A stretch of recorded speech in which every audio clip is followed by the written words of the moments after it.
আসসালামু আলাইকুম everyone guys, কেমন আছেন সবাই? আশা করি সবাই অনেক ভালো আছেন। আমিও আলহামদুলিল্লাহ আপনাদের দোয়ায় অনেক অনেক ভালো আছি।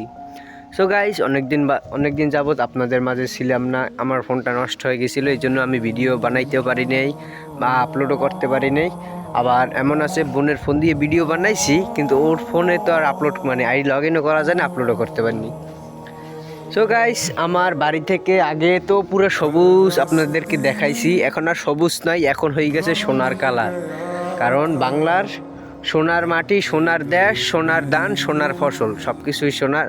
এই জন্য আমাদের এখন চারপাশ সব সবুজ থেকে সোনালী বর্ণের হয়ে গিয়েছে। সোনালী বর্ণের চারিদিকে সবুজ শ্যামল শস্য, সোনালী ধান।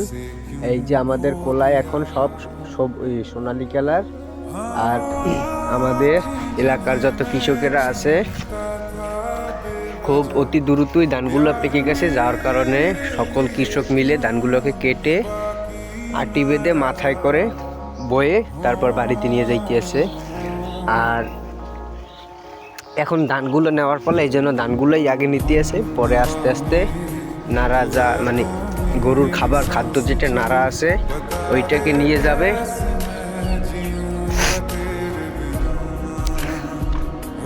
ওইটাকে নেওয়া শেষ হইলে তারপর ওই যে যা পারে, যেমন রবি শস্য আছে, সরিষা, এরপরে আছে তিল, তারপর ভুট্টা, আর কি যেন কয়, ভুট্টা, সরিষা, তিল, ভুট্টা, তারপর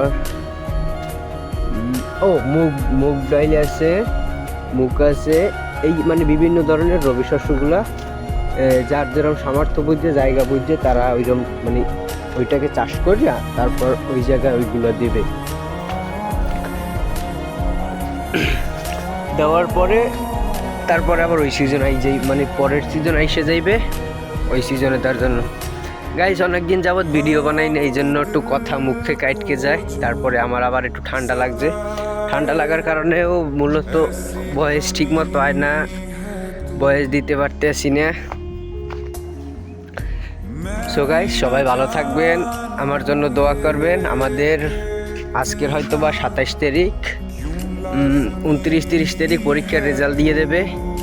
এতদিন বাড়ি ছিলাম না, বাড়ি আসছি কালকে সারাদিন আসলাম, পরশু দিনকে রাত্রেবেলা বাড়িতে আসছি। এর আগে আমাকেও একটা প্রজেক্ট চলে রাজাপুরে, ওইখানে ছিলাম বিগত 7-8 দিন। এরপরে জালকাঠিতে একটা প্রজেক্ট আছে, ওই জায়গায় ছিলাম 5-6 দিনের মতো। সো গাইস, ভালো থাকবেন, আল্লাহ হাফেজ।